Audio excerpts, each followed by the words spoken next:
Good evening, this is Tacks. I'm Zakka Jacob. The movie Kashmir Files is in the news yet again. This time, the chairman of the international section of the jury at IFFI has called this movie vulgar propaganda.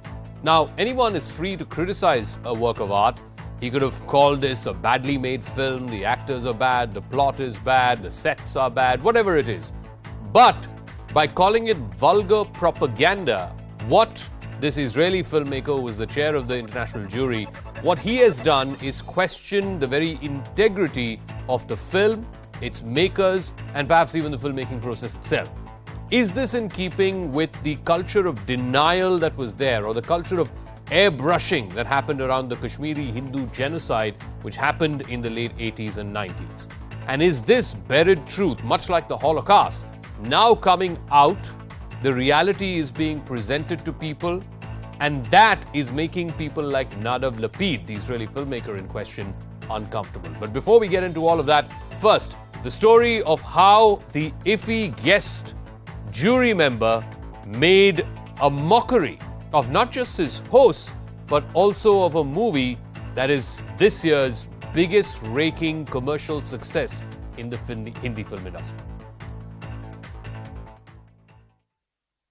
All of us disturbed and shocked by the movie Kashmir Files that felt to us like a propaganda vulgar movie, inappropriate for an artistic competitive section of such a prestigious film festival. That's Israeli filmmaker and international jury head of the International Film Festival of India, Nadav Lapid. Sharing the jury report during the closing ceremony of the festival in Goa, it's Lapid's remarks on the 15th film that was showcased, the Kashmir Files, that have caused a political and diplomatic storm. I feel totally comfortable to share openly these feelings here with you on stage, since the spirit that we felt in the festival can surely accept also a critical discussion, which is essential for art and for life. The IFFI jury board issued a statement saying that whatever Lapid has said about the movie is his personal opinion. Anupam Kher said that it's Lapid's remarks which are vulgar and not the film. Kashmir का सच उन्हें पच नहीं रहा है और वो चाहते हैं कि उसे किसी अच्छे रंगीन खुशनुमा चश्मे से देखा और दिखाया जाए। उसे अगर आप देख नहीं पाते तो आंखें मींच लीजिए, मुंह सी लीजिए, उसका मजाक उड़ाना बंद कीजिए। Kashmir Files director Vivek Agnihotri now has challenged Nadav Lapid to prove his story wrong. जो पूरी तरह से एक हिंदू लैंड हुआ करता था, आज वहां हिंदू नहीं रहते हैं। उस लैंड में आज भी आपकी आंखों के सामने चुन चुन के हिंदुओं को मारा जाता है। कश्मीर फाइल्स का एक शॉट, एक डायलॉग, इवेंट कोई अगर प्रूव कर दे कि ये पूरी तरह से सत्य नहीं है, तो मैं फिल्में बनाना छोड़ दूंगा। Israel's consul general to the Midwest met Kher and apologized to him on behalf of Nadav Lapid. The first person to call, and I did right away in the morning, to call Anupam Kher, my friend, and just to apologize. Speech that was a private opinion, but nothing to do with the state of Israel, officially and unofficially. I want to say it's not a propaganda. One private person with his own opinion shouldn't change anything here, that the relations are much stronger than this individual, another individual. But opposition parties wasted no time in targeting the BJP, which had heavily endorsed the movie. जिस तरह से propaganda हुआ था एक party का और एक party के खिलाफ, उसके लिए फिल्म बनाई थी, और एक पूरी पार्टी, पूरी सरकार, जहां जहां बीजेपी की सरकार है, वो उस प्रचार में लगा है। The Kashmir Files is based on the exodus and killings of Kashmiri pandits in the valley in the 1990s. It was one of the highest-grossing Bollywood films of 2022. Prime Minister Modi said that the film had rattled the entire ecosystem that claims to be the torchbearer of freedom of expression but does not want the truth to be told. So was Nadav Lapid voicing dissent or denying the truth about Kashmiri pandits? All right, full panel joining us this evening on Tacks. Sanjay Jha is former Congress leader and political analyst. Mayank Shekhar, film critic. Dushyant Sridhar is a Vedic speaker and writer. SP Vaid is the former DGP of Jammu and Kashmir, and Sushil Pandit, Kashmiri activist, joining us. Sanjay Jha, let me start with you first. It's all right for somebody to have a dissenting opinion or an opinion that is different from the mainstream. Nadav Lapid could have said this is a badly made film, the technical parts of the film are bad, the actors are bad, the plot is bad. But by saying vulgar propaganda, he is actually questioning the very essence of this movie. He's questioning the truth behind this movie.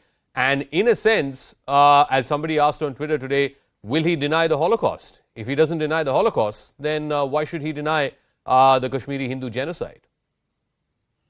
Zakka, I do believe that we are not yet a fascist country doing thought policing. But, let me just put the facts on the table based on what I have read. Number one, at no point has he actually tried to conflate what really happened during the time of the horrific Kashmir exodus in Jammu and Kashmir with the film. I mean, this is a comment where he's spoken on behalf of a jury, not just his own opinion, which included of a French director, an American director, and including, I think, Mr. Sudipto Sen. So he was representing a view, majority view. In fact, the overwhelming view of an entire jury. And I believe the jury has put out a statement disassociating themselves from his view. Well, Zakka, you and I both know how that can transpire. I don't want to even get into that. But the simple story here is this, that now let me borrow Narendra Modi's language here. The Prime Minister talked about rattled ecosystem. I don't know what he meant by that. Urban naxals, just how Vivek Agnihotri actually calls people who are supposedly liberal, which is what the private labeling, which has now become a public spectacle for all of us to hear and know. But the truth is, why is the right-wing ecosystem looking so rattled today? It is a view on the artistic standards that the jury felt. At no point has Mr. Lapid tried to say that the Kashmir exodus did not happen. Okay, so let me ask Sushil Pandit, are we conflating two different issues, Sushil Pandit? At no point did this filmmaker say that he doesn't believe what happened to the Kashmiri Pandits is wrong or that such a thing never happened at all. All he's saying is that this is a badly made film. That's Sanjay Jha's view. And by the way, it's all there, irrespective of what the apologists would like to interpret it as. It is very clearly denouncing the film as propaganda. And that has been from day one the criticism of all those who didn't like this film. Propaganda means it is lie. It is not true. And I would like anyone who calls it a propaganda or a lie to point out just one fact or incident or scene that they would call a lie, a fabrication. Just one. Till date, even the producer director has thrown this challenge. It's been almost a year. Nobody has pointed out even one lie, one fabrication in that film. So that is the testimony to the fact that how rattled or otherwise the opponents of this film are. And all they have is invective, abuse, accusations, allegations, but no substance. Sushil Pandit, one second. Sushil Pandit, there was, even at the time that the movie released, there was criticism that it is whitewashing many of the incidents. It has painted one community as the villain, so on and so forth. And as you very well know, the truth is far more complex than that. The question I'm asking you is what Sanjay is also saying, that people have gotten rattled today by what Nadav Lapid said because they are thinking that he is, like denying the Holocaust, he's denying the Kashmiri Hindu genocide and not just criticizing a film. Criticizing a film, all of us can do. I mean, you watch a film, you don't like it, you're free to say what you feel. I watch a film, I don't like it, I'm free what to say. But did Nadav Lapid actually say or construe or conflate that such a genocide never happened at all, it was all just propaganda? Yes, it was not the critique of the film, its cinematic standards, its story or its craft or its direction or its music or whatever else goes into making of a film. This was very clearly wholesale rubbishing of it. The essence of it, which was essentially to communicate what happened to us Kashmiri Hindus in Kashmir 32 years ago. Yeah. Now, be that as it may, the point here is very clear. Mr. Lapid is parroting that one word propaganda which was handed over to him, which the jury disassociated from very clearly, and the tradition goes, head of the jury never singles out a film for any kind of praise or criticism in his concluding remarks. Okay. No, That what was is more itself out of curious? line. I want to ask Mayank Shekhar this. We had Sudipto I Sen. want to- Sushil, give me 30 seconds. We had Sudipto Sen, also one of the jury members. He clearly disagreed with whatever was said by Mr. Lapid, and he said that was not the view of the jury. But that is secondary. Primarily, I'm given to understand there are about 15 to 20 movies that were screened to the jury, and the jury members watched them once, twice. There were 4 movies in all that were given awards. Usually, the jury members talk about the movies that were so good that were given the award, or movies that were so good but they just couldn't make the final cut because there are only so many number of awards. Nowhere have I heard a jury chief come out and talk about one of the 15 or one of the 20 movies that was badly made according to him. I mean, what was the need for even saying that? Well, I think more than the need, I'm wondering why should people be appalled by it? I mean, you appointed him as the head of a jury. What else is he supposed to do but not pass judgment on stuff that he watched? And here he's standing before an audience and talking about how appalled he was or how vulgar he found a particular film. It's actually a criticism of a selection committee because he's saying at an international, competition section of one of the top film festivals of the world, this film does not belong. Now, what is he saying? Who is he saying to? He's saying to the people who would have put that film there, which would be a selection committee of that film festival. Why is anybody else getting worked up over this? I'm unable to understand. Yes. No, I'll tell you why people are getting worked up, Mayank. Because of the choice of words. Had he said, this movie doesn't depict the craft of cinema well, or the acting is bad, the plot lines are bad, all of that would have been valid criticism. Like you said, it's all subjective. When he says propaganda, it means it is conflating the truth of what happened with something that is a distorted view of what happened, which is being presented on screen. That's the problem. The choice of the word vulgar propaganda is what has put off a lot of people, including the likes of Sushil Pandit. So, Zakka, here's the thing, right? I think one needs to be very clear on this, and a co-panelist here made that point about propaganda being a lie. Actually, propaganda does not mean lie. It means one-sided view or selective truth. Okay, and it's also debatable. You can debate whether something is propaganda or not, and you can certainly, people have debated this about the Kashmir Files also, and which is precisely the point that he's making. If he finds it vulgar, I mean, we bring him down as the chairman of a jury. Clearly, we should respect his opinion. We must have thought of him as a good enough filmmaker to watch these films and choose the best. If he also makes a point about one of the films that he was appalled by, I think it's perfectly okay. The Israeli ambassador making the point about how you are in India and you shouldn't. This is like it's etiquette-wise, it's not a good thing. Hospitality, I get that bit, but I'm here. I mean, here is a man who is in a government film festival and making a point about a private film, privately funded film. Is this a government movie? Why can't he talk about it? Right? It would be weird if it was like a government film and you're in a government film festival and you're talking about it. To the best of my knowledge, all right. Let me bring in SP Ved and then Dushin Sridhar after that. Private profits from it. SP Ved, the issue, I think what's happened is, and perhaps this is one of the reasons why Kashmir Files was such a success when no one quite expected it to. It was a time when Bollywood itself was going through a bit of a crisis because no movie was working, is because when people saw it, and obviously, this generation, the Gen Z that's gone and watched this movie, have no recollection or have no memory or history of what happened to the Kashmiri Pandits. The fact that this reality was airbrushed or hidden or not brought out to the real extent of what happened back in 89 and 90, that is what shocked a lot of people, and that's why this movie went on to become the success that it was. Has that been the problem? The fact that airbrushing of the history that happened to Kashmiri Pandits has been taken away by movies like Kashmir Files, and that some people are finding uncomfortable to deal with. Zakka, the present generation, today's generation, actually didn't much know about what happened in 89 and 90. In fact, I was a young police officer there in the valley when all this was happening.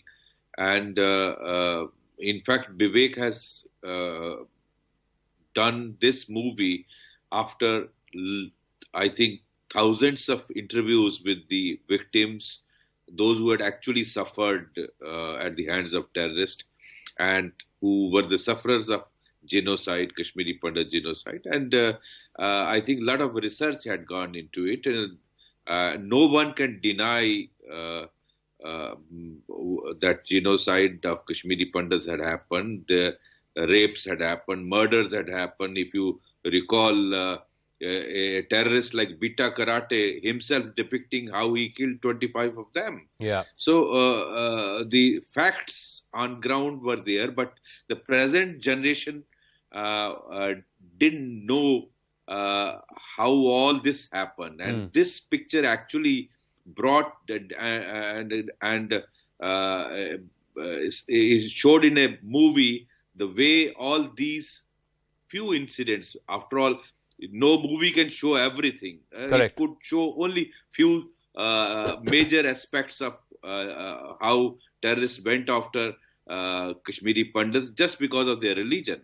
No one can deny that a lot of Kashmiri Muslims were targeted. Whoever stood for India were also targeted. But here, this movie was about Kashmiri Pandits who for their religion were targeted. And that is what the way it was done at the behest of Pakistan ISI by the terrorists, their stooges in Kashmir Valley, had actually shocked the country of the present generation because they didn't have that kind of YouTube, internet, media facility in 89 and 90. And today, when they saw this, they were... it was an eye-opener in that sense. Dushyant, Sridhar, you look at some of the greatest movies that have been made around the Holocaust, whether it is Schindler's List or Sophie's Choice, A Beautiful Mind, The Pianist. These are all, again, subjective truths through the eyes of the filmmaker about something that happened, a defining moment in history. Will this Israeli filmmaker deny the truth behind these subjective interpretations? These are all great movies. You may think The Pianist is a bad movie. I may think it's a great movie. We can have our differences of opinion, but you cannot deny the fact that the Holocaust happened, that 10 million Jews died at the hands of Hitler. So the point I'm making is that it can't be that, denying the Holocaust is not kosher, but denying that Kashmiri Pandits were massacred in 89 and 90, that's okay. Namaskaram, Zakka. Namaskaram to all my fellow panelists. I'm no Kashmiri Pandit, and I'm sure you're also not a Kashmiri Pandit. But one thing, Zakka, while I grew up in Bangalore, I still remember in 1995, I was in class 3 or 5. The tears that rolled down the cheeks of my Hindi teacher because she was a Kashmiri woman. And in class 3 or 5, students, we were rattled when the teacher cries. Then later, probably on inquiry, we got to know that she was a Kashmiri Pandit. And her house and her vehicle was burned and they had to empty the entire place. So it's not as if the South was insulated from all the happenings in the North. So today, when the filmmaker, probably the video was circulated that the person called it a propaganda and called it vulgar, that did not hurt me much. But when I saw of my fellow Indians in the Twitter and other social media applauding him, I feel that the Kashmiri Pandits died today. Because this was, you can question about, as a filmmaker myself, I can tell you can question a filmmaker's way of making the film, the artistic abilities that he has used and what is depicted in the movie. But you cannot call it a propaganda, especially on the Kashmiri Pandits, because that is the truth. This has been recorded. This has been, even the person who was a perpetrator, he has spoken out and said that he has killed so many people. And finally, when my fellow Indians say that, yes, what that person said was right, then I feel Kashmiri Pandits died another death today. Let me go back to Sanjay Jha. I mean, somebody mentioned this incident during the shooting of Schindler's List. They were so upset by the fact that somebody decided to make a movie about all the atrocities that happened to the Polish immigrants, the refugees, the people who ran away from these gas chambers, from these camps, that while the movie was being shot, Sanjay, people started, victims, second and third generation survivors of families of the Holocaust, they came and started painting the Nazi symbol. They started disrupting the shooting of the film. But the filmmaker still went ahead. And then, of course, the world judges Schindler's List for the great movie that it is. The point is, the truth of this kind of genocide, mass massacres, are always hard to digest. And in this case, in the case of Kashmiri Pandits, I keep going back to this, that for 30 years, this current generation was not told the truth, or at least the extent of truth of what happened to Sushil Pandit's family or other Kashmiri Pandits' families back in 89 and 90. And it's that truth, the airbrushing of the truth, that people are saying no to now. Well, Zakka, let me reiterate 2 points here. Number one, the spectacular box office success of the film has got nothing to do with the way a jury of very talented filmmakers see it in terms of either creative excellence or some outstanding artistic merit. Schindler's List, I mean, it'll be a little unfair to Steven Spielberg to draw him in a conversation with my good friend Vivek. I think let's try and not mix the two. The critical point here is that I think where this has become political, and it is a political conversation. I don't know why people believe it is not. It is political because the BJP made it political. I want to bite the bullet here. There's no need to pussyfoot around here. Narendra Modi marketed the film. He, in fact, I thought was very belligerent when he said a certain ecosystem is rattled. What did he mean by that? I mean, for God's sake, no matter which political party, which political dispensation, everybody knows what happened in Kashmir was wrong. And I think for him, to play politics on that is exactly the consequence of what we are seeing here on your panel right now. And the simple truth is this. But can I ask one question? I'll ask Sushil also on a follow-up on this. Kashmir Files is certainly not the first movie that was made about the Kashmir genocide of Kashmiri Pandits and Hindus there, right? No, wait, one second. The reason why everyone started talking about this film was because, it turned out to be successful. And correct me if I'm wrong. If my memory serves me right, it was after the first 2 or 3 weeks after this movie was talked about, people were going back to the theaters after COVID and so on. And suddenly, people sat up and said, oh, this is a great movie. It's after the success of this movie that the politicians, including the Prime Minister, came in and said that an ecosystem is being rattled or whatever he said.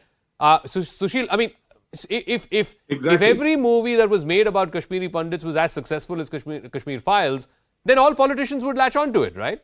But that's not the case. You got the timeline right. This was a post facto, fitting off some kind of an allegation to prove a point, which is, of course, falling flat because the timeline you quoted is absolutely right. The movie had run its course for several weeks, after which Prime Minister was met and he said whatever he said. The point, there are two issues that I would like to bring in here. Please allow me, it's about 30 seconds. One, you mentioned Schindler's List, Pianist. You also mentioned Life is Beautiful.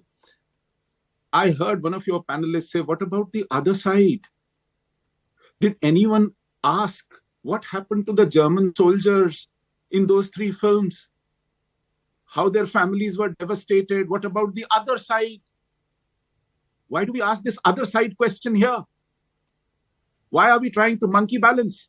Number two, whatever this head of the jury has said, I think he draws sustenance from the fact that my own state, my own governments, government after government, prime minister after prime minister, party after party, coalition after coalition, has still not recognized, acknowledged the genocide of Kashmiri Hindus, has not delivered justice, has been pussyfooting on hanging the criminals who are self-confessed, run on a murder spree, committed massacres.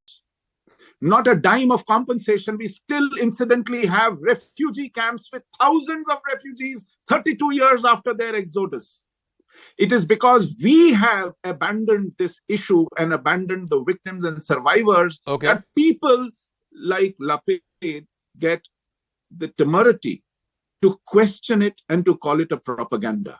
So the day we nail it within our system here, the world will not. So let me ask Ved Saab. I mean, we've had these conversations in the last 1 year also. There have been, even today, 30 years later, and Sushil Pandit is right. Kashmiri Pandits who were rehabilitated, who were brought back to the valley, some of them working as school teachers, government employees, clerks, etc., working in banks. There are n number of case studies of people who've been shot, who've been singled out and shot. So, irrespective of which political party is in power or which government is in power, is this their fate, that they will be used as cannon fodder until, we realize and we decide to put an end to this problem once and for all? Zakka, I am not into this political debate, but let me tell you, if anybody has doubt about murders, rapes, tortures, and genocide of Kashmiri pandits, just dig the police file, the investigation files of their murders, their torture, their rapes, and the multiple FIRs which have been lodged.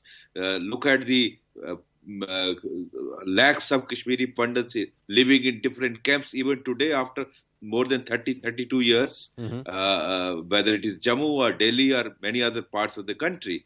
I think it's the first time in the world it has happened that countrymen are refugees in their own country. What a tragedy. And no one can deny this. All this is, I think, for anyone to go and see in those records.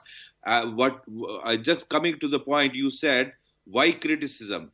See, because success only brings criticism. When the movie got hit and it actually hit the conscience of the country, then only everyone started latching on to taking credit and criticizing it. So success brings criticism. All right, I'll give Mayank Shekhar the final word. Even in the film industry, generally what you would have normally expected is when a film that's done reasonably well. I'm told it's the highest grossing Hindi film of this year, or in the top 3. Usually what you see is other filmmakers, even if they don't agree with Vivek Agnihotri or his depiction or his truth or you can call it exaggerated truth, whatever you want to, even if they don't agree with him, they will necessarily come forth. Imagine if this director had said the same thing about a Shyam Benegal film or a Ray film or I don't know, any of or an Adur Gopalakrishnan film. There would have been outrage across the industry. Today we're not seeing that. We're seeing, isolated voices here and there, and that's about it.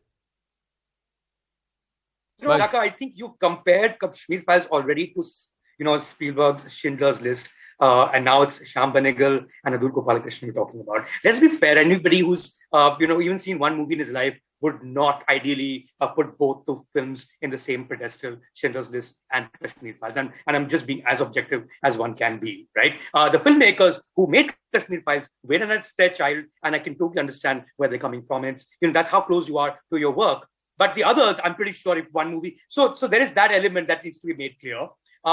From the perspective of the film industry, I think right now we are only talking about this because there's an Israeli filmmaker who made this point. And we've made all these things, all these arguments about Kashmir Pandits, which is a political issue that needs to be solved politically and needs to be solved by the government more than a movie, right? What we have not been able to establish, what is this particular person's personal agenda to say what he did? I think the only agenda he's likely to have is movies. And he saw film that he felt, he was appalled by. What could he possibly have against Kashmiri Pandits as a cause? He just made a point about artistic merit of a film that he believes did not deserve to be in the international. No, one second. There are two issues with that. No, one second. No other member of the jury has made that point. In fact, the jury has put out a statement saying that they don't agree with what he has said. Right? One second, correct me if I'm wrong. If there are 4, 5, I don't know how many members there are in the jury, and one of them feels this and the rest of them feel something else, A, that's not the opinion of the jury, and B, I keep coming back to this point. I mean, if you wanted to make a point to the selection committee, you make it to the selection committee. You don't go up on the closing ceremony and single out this one movie and call it what he said, vulgar propaganda. This movie was not even awarded. It was not even in the top 4 or 5 that were given awards. Why are you singling this movie out when there was no ostensible reason to do so? And none of the other members of the jury who were with you agreed with you on that. Well, he singled a particular film out in public because he felt like doing it as a chairperson of jury. Why should anybody else have a problem with it? And what agenda are we really ascribing to this gentleman? I'm Sushil. You know, we have virtue signaling and that's has really become an what industry. happened. What is the problem? No, okay, one second. Let him respond. No, Sushil, in as much as, one of the points that not Mayank but other guests have been making is, why do you need an Israeli or an American or a British filmmaker for validation of a film that you've put? You've put out a film there. People have loved it. They've lapped it up. Why should, and I'm being very crude here, why should a white man validate your movie? No, certainly not. I'm not looking for a validation from him. But he uses the platform offered by my state, my government, my institution to go out of his way, depart from a script, read out a pre-prepared script when there was no need for it. He's obviously working in concert with others who have fed him this. He has never been to Kashmir. He doesn't know Kashmir from anywhere. And when he does it on purpose, it points to a larger network of opinions making their way into the pedestal, the formal institution where he's speaking from as head of the jury. All right, This I've got to leave it at that. It is disconcerting. I'm completely out of time. Thank you very much, Sanjay Jha, Sushil Pandit, Mayank Shekhar, SP Vaid Saab, and of course Dushyant Sridhar for joining us. We'll see whether this is the end of this controversy or whether there will be more. In fact, after he made the speech that he made at the closing ceremony, this was Sunday night, Monday night, then he went on some Israeli channels and then went on to elaborate about this. So let's see if this is the end of it or whether he will continue to make this point. But in the meanwhile, let's move on to another story. It's going to be in 48 hours. Gujarat will be voting for the first phase of elections. Ahead of that, Congress President Mallikarjun Kharge has compared Prime Minister Modi to Ravan, the evil king.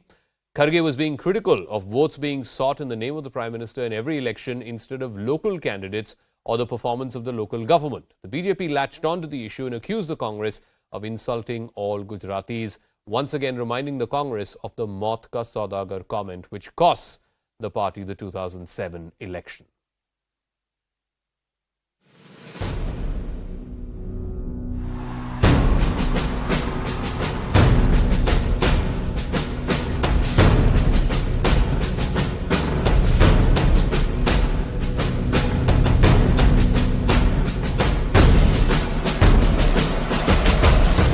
देख कर vote दो।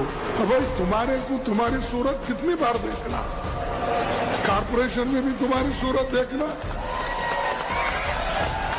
MLA election भी तुम्हारी सूरत देखना, MP election में भी तुम्हारी सूरत देखना, हर जगह कितने हैं भाई, क्या आपके रावण के जैसा 100 मुख है?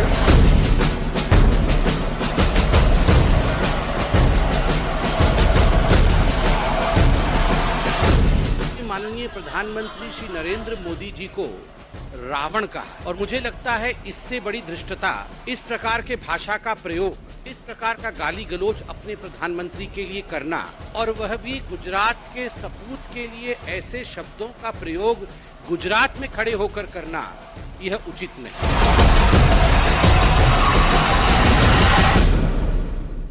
All right, let me go across to our two guests joining us on the face-off this evening. RP Singh of the BJP, Harshpreet Khadyal of the Congress is joining us. Harshpreet, there's a sense of deja vu about Mr. Kharge's comments because we saw what happened in 2007 with the Maut Ka Saudagar comment. We saw what happened in 2017 when Manishankar Iyer called the Prime Minister a neech kisam ki aadmi.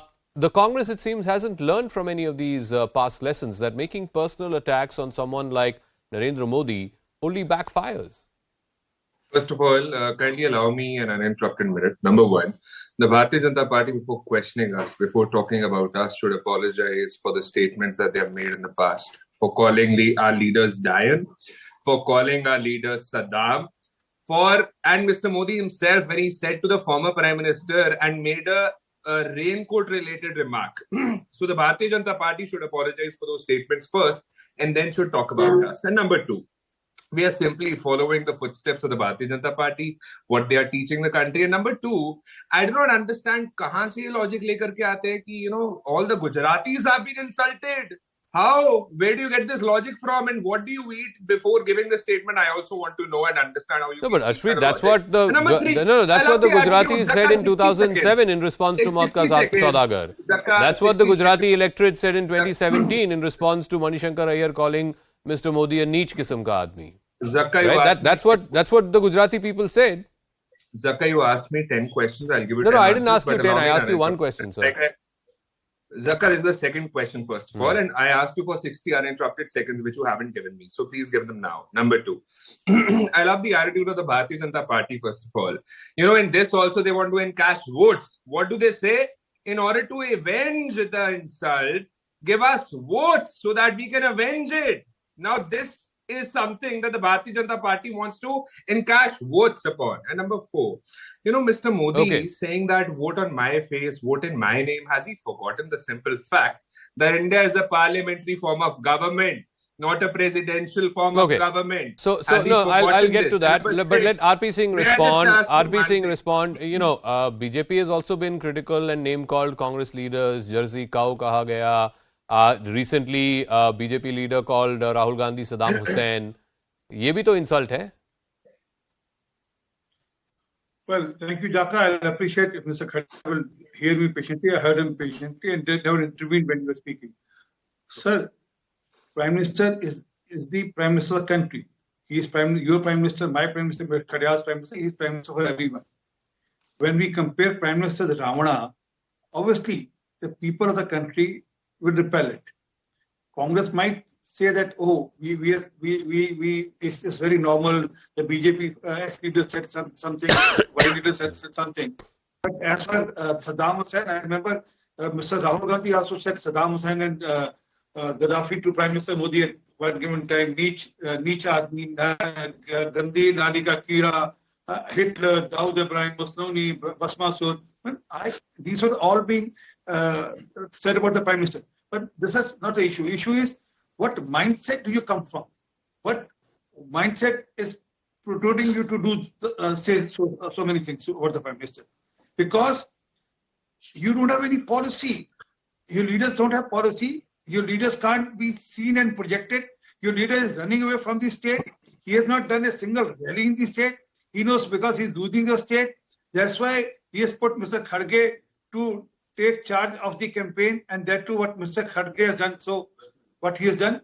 But fact is that they don't neither have face, neither have any policy. So they keep doing such words, they keep using such words against the Prime Minister. And probably they think by doing so, we can garner some vote. Well, RP Singh, also tell me this, the last point that Ashpreet made, which Congress leaders are making again and again, कि हर vote, even the PM himself said this, हर vote Modi के लिए है. Candidate कौन है, उसका कोई फर्क नहीं पड़ता, हर वोट मोदी के लिए है. But then, what is the point of then having MLA elections, MLC elections, MPs elections, अगर हर वोट मोदी के लिए है तो? No, Modi is the tallest leader. Modi is the tallest leader, not in India. He is the tallest. He is one of the tallest leaders in the world today. I mean, he is seen in different perspectives in the world today. So, if we have a leader who, because of his policies, is popular, and if people vote for his policies, what is wrong in it? If 5 lakh health insurance is given to people at large in 10 crore families in country, or the Kisan Samman Nidhi goes to farmers in country, more than 10 crore farmers in country, or the more than 3 crore women are given roof on their head, or more than 10 crore women are given the gas cylinders. So, I mean, there's nothing wrong in it. And then because of that, if Prime Minister is Modi, then what's wrong in it?